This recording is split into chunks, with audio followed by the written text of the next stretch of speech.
आरंभ के YouTube channel पे आपका फिर से एक बार स्वागत है। ठीक है, अब देखिए मैंने आपको बताया था कि भाई हमने अल्फाबेट सीरीज की निकाली प्रीवियस ईयर क्वेश्चन, है ना।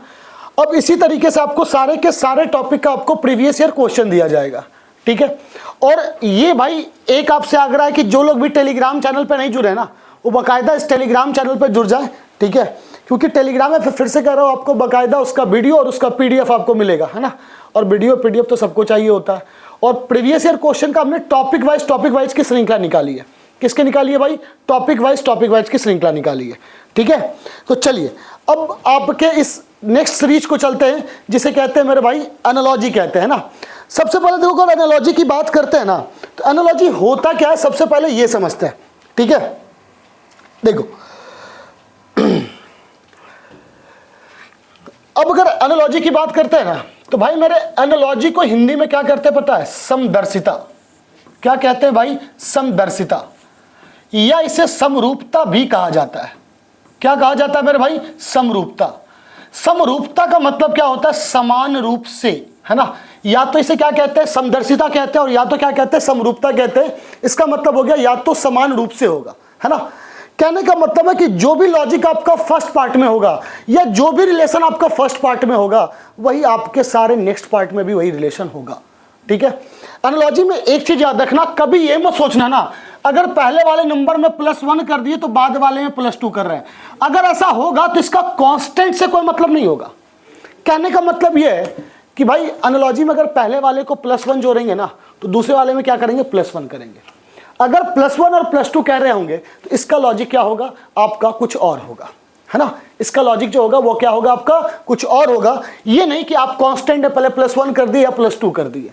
अब जैसे मान के चलो अगर यहां हम +4 कर रहे हैं और यहां पर क्या कर देंगे? +9, तो ये भी सोचना ऐसा बिल्कुल भी नहीं होगा, है ना, कि आप पहले में +4 कर दिए और बाद वाले में क्या कर दिए?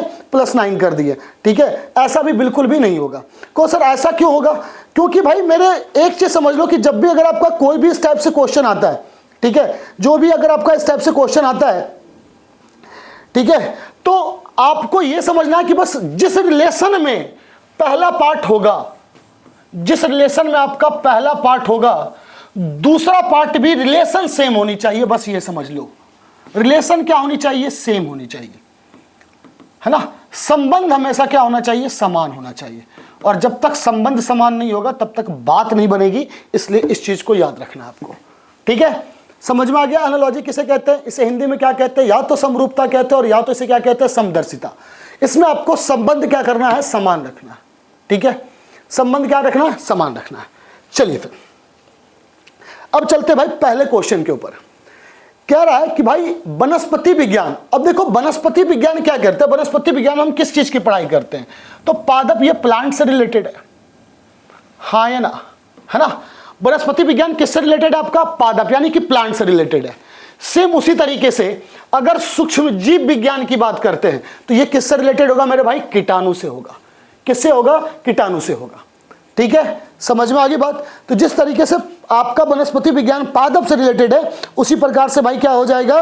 कीटाणु किससे संबंधित हो जाएगा? सूक्ष्मजीव विज्ञान से, है ना, यानी माइक्रोबायोलॉजी कहते हैं इसे इंग्लिश में। ठीक है, अब वो किससे हो जाएगा? कीटाणु से आपका रिलेटेड हो जाएगा। ठीक है, क्लियर है? चलिए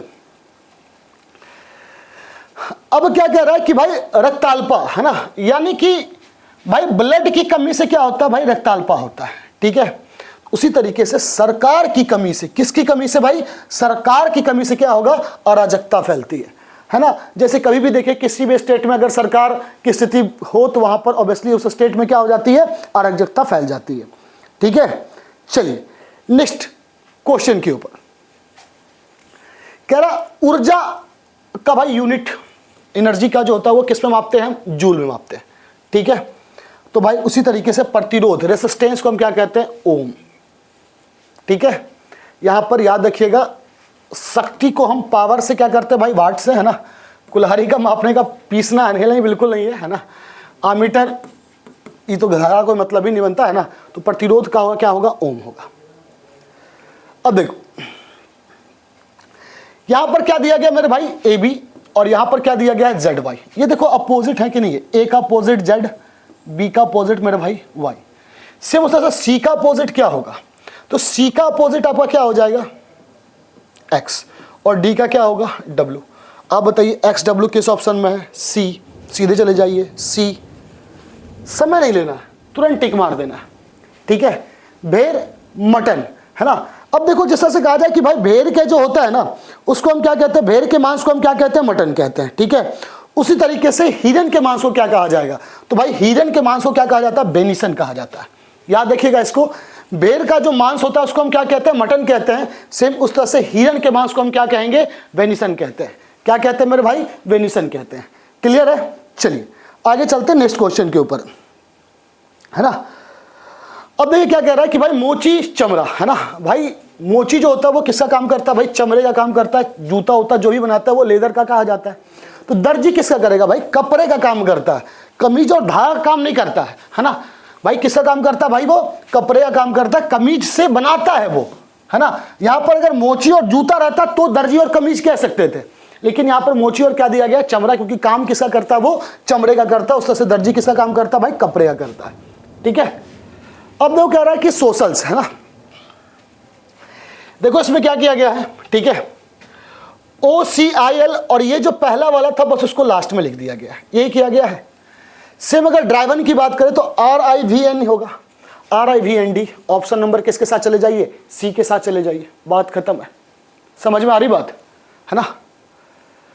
अब देखो क्या कहा जा रहा है भाई, 11 132, है ना। देखो अगर 11 और 132 कहते तो ये हो जाता है भाई 11 को उसके नेक्स्ट नंबर से मल्टीप्लाई कर दो। 11 का नेक्स्ट नंबर कौन सा हो जाएगा, 12। 11 इंटू 12 132 आ गए, या इसी को 11 के स्क्वायर में 11 ऐड कर दिया गया। दोनों बात एक ही है, बस ये सोचने का तरीका अलग अलग हो सकता है। 11 के स्क्वायर में 11 ऐड कर दो या 11 को उसके नेक्स्ट नंबर से मल्टीप्लाई कर दो, है ना। सेम उस तरह से कहा, देखो 10 को इसके नेक्स्ट नंबर से मल्टीप्लाई करेंगे आएगा नहीं, ये तो 13 का स्क्वायर, ये पॉसिबल नहीं है। 9 को इसके नेक्स्ट नंबर से मल्टीप्लाई करो, 9 इंटू 10 कितना आ जाएगा, 90 मेरे भाई। और इसलिए इसका आंसर क्या हो जाएगा, बी। आपको ऑप्शन नंबर बी के साथ चले जाना है। क्लियर है। चलिए कह रहा 1/9 है और 1 क्या है भाई, 81 है, ठीक है। अब देखो ये कह सकते हैं कि 1/9 का स्क्वायर हुआ होगा, तो 1/13 का अगर स्क्वायर करेंगे तो कितना आ जाएगा भाई, 1/169। Option number A. ज्यादा दिमाग लगाने की जरूरत बिल्कुल भी नहीं है ना। कह रहा भाई 17 है और ये कितना है, 24 है ना। 17 है और ये कितना दिया गया आपको, 24 दिया गया। तो कह रहा कि भाई 153 क्या हो सकता है, ठीक है। क्या कहा जा रहा है भाई, 153 क्या होगा। देखो सिंपल सा बात है, समझना, इसे ध्यान से समझना। क्या कहा जा रहा है भाई, 17 24 और ये कितना दिया गया, 153, है ना। अगर देखा जाए तो भाई इसके बीच में क्या हो रहा है, +7 हो रहा, ठीक है। तो भाई पहले तो इसके बीच में क्या होगा, +7 होगा, हाँ या ना, ठीक है। या फिर इसको 17 इंटू 24 के रेशियो में ब्रेक कर दो। ये 17 इंटू 24 है, तो ये क्या हो जाएगा भाई, 17 इंटू 9। तो भाई 17 इंटू 9 कितना हो गया, 153 हो गया, ठीक है। तो यहाँ पर क्या कर सकते हैं, 24 इंटू 9 कह सकते हैं। रेशियो क्या हो जाएगा, 17 इंटू 24 होगा और 24 इंटू 9 कितना हो जाएगा, 216 है। ऑप्शन है बिल्कुल, ऑप्शन नंबर बी के साथ चले जाना मेरे भाई। किसके साथ जाना भाई, बी के साथ जाना है, ठीक है।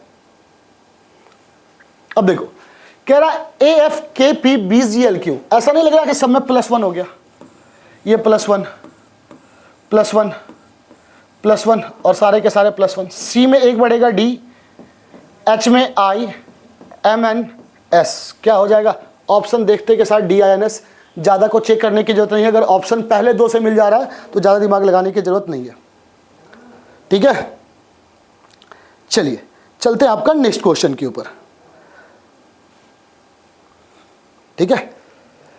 क्या कहा गया, 23 13। अब देखो 23 और 13 के बीच में कितने का अंतर है मेरे भाई, 10 का अंतर है। तो सेम 54 और नेक्स्ट के बीच में कितने का अंतर होगा, 10, और 54 - 10 कितने हो जाएंगे, 44। ऑप्शन सी के साथ चले जाइए, ज्यादा सोचने की जरूरत नहीं है।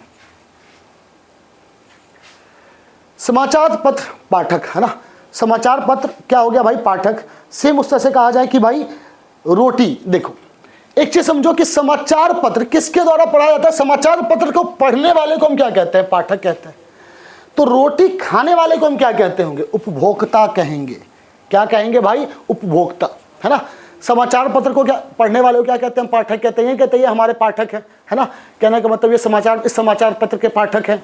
तो उस तरह से रोटी कंज्यूम करने वाले को हम क्या कहते हैं? कंज्यूमर कहते हैं, उपभोक्ता कहते हैं। देखिए क्या कहा गया, फ्लावर, इसको कुछ नहीं किया गया भाई, मेरे उल्टा लिख दिया गया। फ्लावर को रिवोल्व, है ना। तो सेम फ्रूट को क्या लिखेंगे? STI, है ना। अब देखो STI एक ही में है, बस बाकी ऑप्शन को चेक मत कीजिए, ऑप्शन नंबर C के साथ चले जाइए, है ना। चलिए कहा जा रहा 64155304।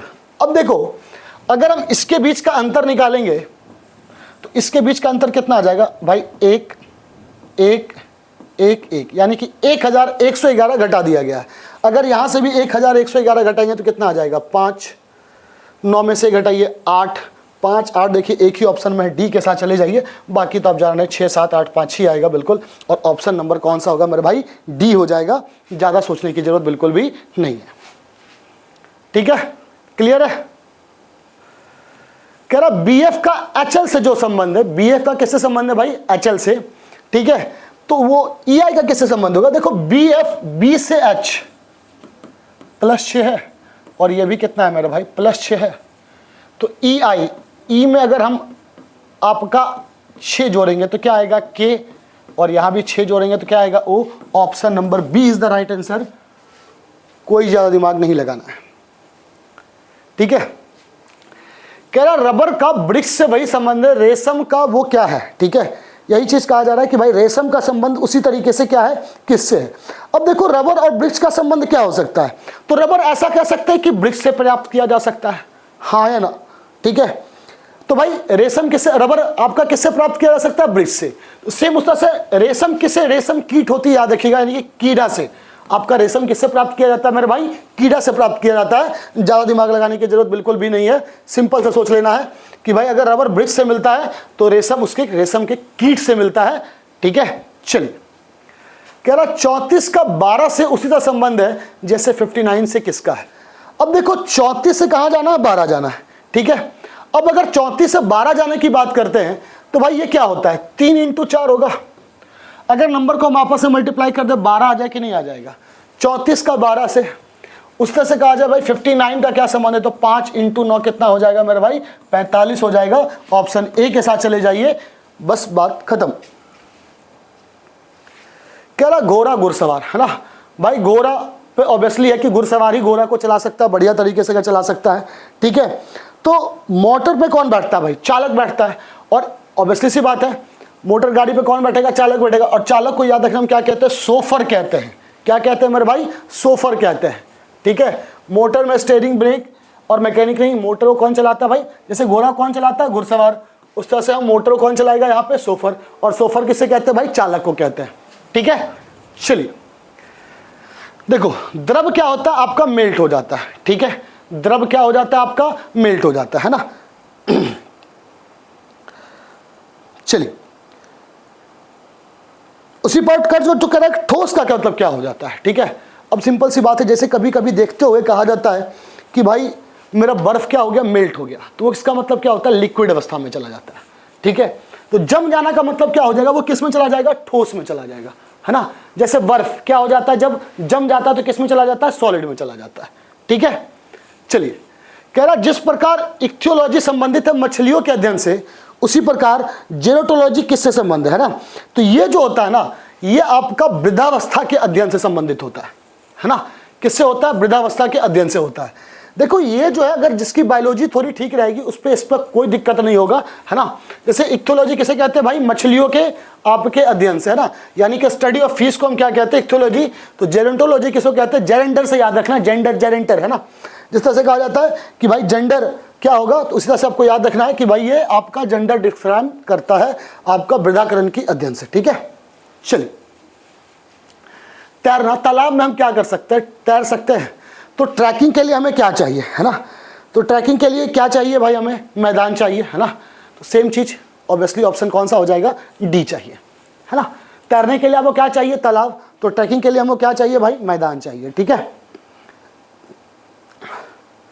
अब देखो चलते हैं नेक्स्ट क्वेश्चन की ओर। कह रहा भाई 7 और ये क्या है? 26 है ना। 7 और क्या दिया गया? 26 दिया गया। ठीक है। तो कह रहा है कि सेम उसी तरह से 13 कैसे रिलेटेड होगा आपका। अब देखो अगर ये देखा जाए 7 से 26 सबसे पहले कैसे कैसे आ सकता है, तो सबसे पहला चीज जो दिमाग में आएगा वो क्या आएगा मेरे भाई, 7 से 26 जाने के लिए 7 इंटू 4, 7 इंटू 4 कितने हो गए 28 माइनस 2, है ना। 7 इंटू 4 28 माइनस 2 कितना हो गया 26, और ये क्या हो जाएगा 13 इंटू 4 माइनस 2। देखते पहले 50 ऑप्शन में है, बिल्कुल है। ये देखो आपका डिपेंड करता है ऑप्शन में है या नहीं है ना। हमेशा इसके नियरेस्ट अबाउट में जाओगे तो 7 इंटू 4 माइनस 2 है ना। चलिए कह रहा 17 49 और क्या दिया गया 13 दिया गया। तो ये 17 का क्यूब है मेरे भाई, है ना। ये क्या है 17 का क्यूब होता है जिसकी वैल्यू होती है 4913। उसी तरह से अगर 21 के क्यूब की बात करेंगे तो 21 का क्यूब कितना होता है 9261। क्या होता है मेरे भाई 9261, ठीक है। देखिए कह रहा जिस प्रकार धकेलना संबंधित है खींचना से, उसी प्रकार फेंकना निम्न में से किससे संबंधित है, ठीक है। अब धकेलना का विलोम क्या होता है खींचना होता है, उस तरह से फेंकना का विलोम क्या होगा समेटना होगा। ये दोनों आपस में क्या है उल्टा है कि नहीं है, किसी को धकेल दिए किसी को खींच दिए, तो सेम उस तरह से आपका फेंकना किससे हो जाएगा समेटना से, ठीक है। कह रहा नीचे सही जोड़ों को आपको चुनना है ना, ठीक है। बेर गोमांस ये तो ऐसा ही गलत हो जाएगा, है ना। ज्वार बाकरा, है ना, ज्वार, ठीक है। चलिए देखिए भाई ऑब्वियसली सी बात है, ज्वार क्या हो गया बकरा दिया गया है, ये तो ऑब्वियसली सी नहीं होगा, ठीक है। भेड़ गोमांस के अंतर्गत आते हैं, है ना, भेड़ गोमांस के अंतर्गत आते हैं, बिल्कुल,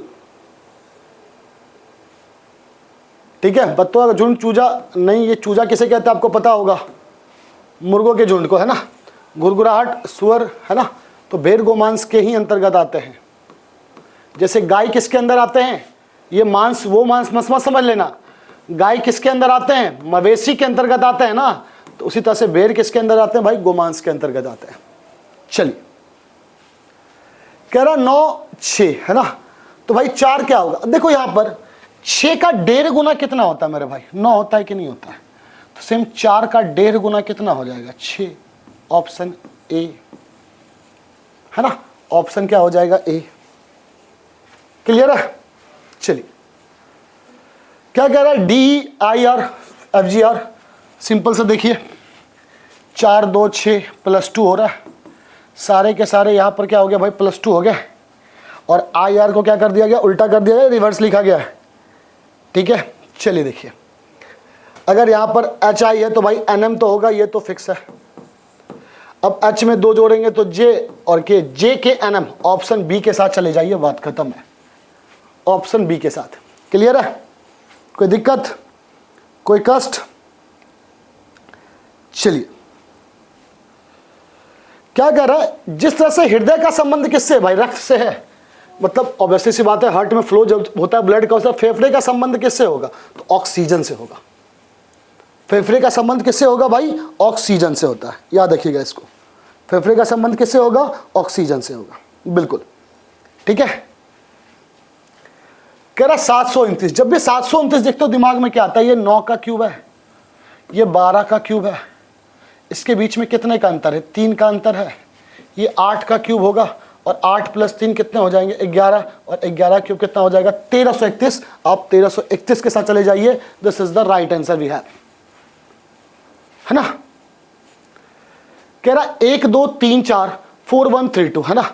अब देखो 6 7 8 2 कहा जा रहा है, ठीक है, तो सिंपल सी बात है, सबसे पहले हाईएस्ट और लोएस्ट को लिख दिया गया होगा, कुछ इसी टाइप से दिमाग लगाया जा रहा होगा, ठीक है। तो देखो क्या क्या किया जा रहा है, देख लो, सिंपल सी बात है, पोजीशन 1 2 3 4 है ना। अब यहां पर सबसे लास्ट वाला लिखा गया, तो यहां पर भी सबसे लास्ट वाला लिखा जाएगा 2। 4 के बाद क्या लिखा गया पहले वाला, तो 2 के बाद क्या आ जाएगा 6।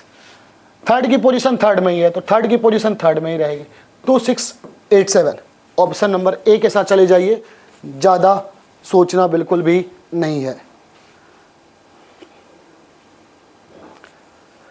कह रहा 36 50 49 क्या होगा, जब भी 36 देखते हो दिमाग में सबसे पहला चीज क्या आता है 6 का स्क्वायर, बोलो हाँ सर 6 का स्क्वायर आता है। 50 को देख के क्या आता है 7 का स्क्वायर +1, ये क्या हो गया 7 का स्क्वायर, तो नेक्स्ट क्या हो जाएगा 8 का स्क्वायर +1 होगा, 65 है ऑप्शन में, चले जाइए option number D is the right answer.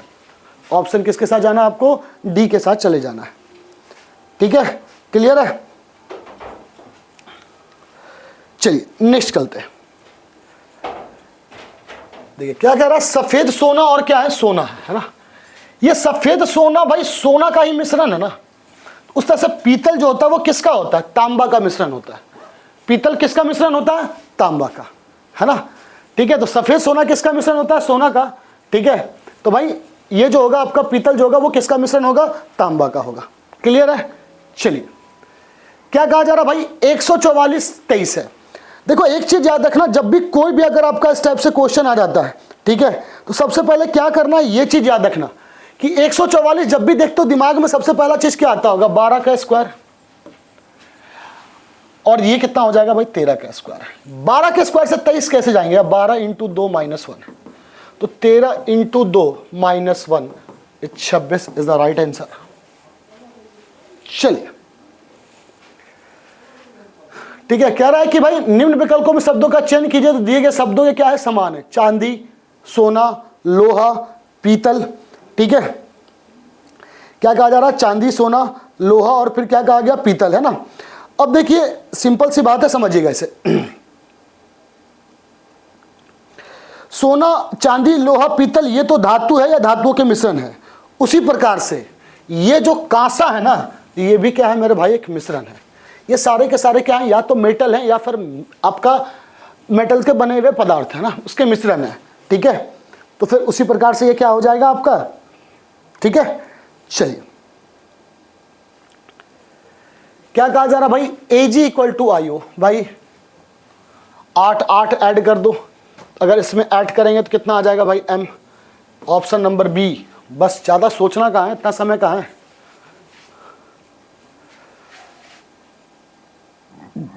क्या कह रहा है, जमना ठोस है ना, जैसे जमा हुआ पदार्थ ठोस कहलाता है, पिघला पदार्थ क्या कहलाएगा, इसमें से मेल्ट यानी कि तरल कहलाएगा। त्रिभुज, आयत, त्रिभुज में क्या होता है भाई, 3 भुजा होते हैं, आयत में क्या होता है, 4 भुजा।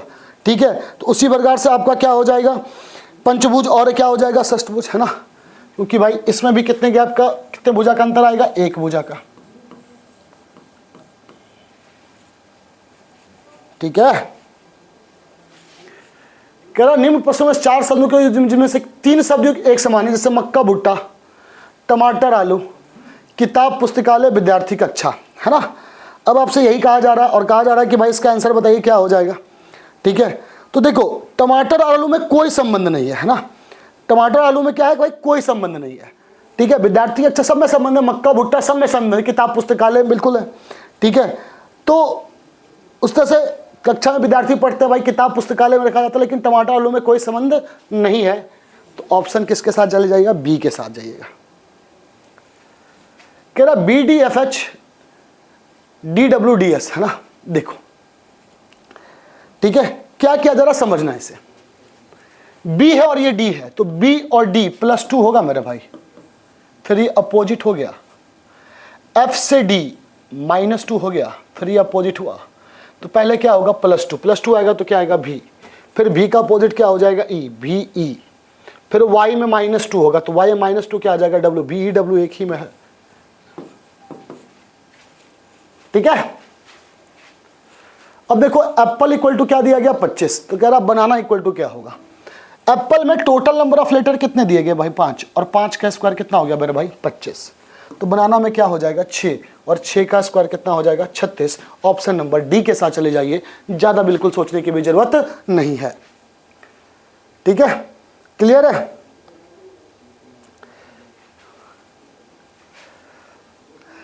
देखिए जिस तरह से अंश का संबंध क्या है, पूर्ण से है, उसी तरीके से कहा जा रहा है चाप क्या होता है, चाप किसमें होता है, लघु चाप और दीर्घ चाप क्या होता है भाई, वृत्त से है। ठीक है, ऑप्शन नंबर कौन सा आ जाएगा मेरे भाई, ए आ जाएगा। ठीक है, क्लियर। ये आपका कुछ पार्ट ऑफ द एनालॉजी है, इससे हम सारे टॉपिक बाय टॉपिक को डिस्कस करने जा रहे हैं। आप बस एक काम कीजिए कि अपना काम करते रहिए, ठीक है, और इसी तरीके से आप शेयर करते रहिए। आप देखिए, आप कीजिएगा तो हमारा हिम्मत बढ़ जाएगा, आप है तभी हम है ना। तो इसलिए आप अपना काम करते रहिए, अपना काम ईमानदारी से करते रहेंगे। ठीक है, मिलते हैं फिर अगले क्लास में, तब तक के लिए धन्यवाद, खुदा हाफिज।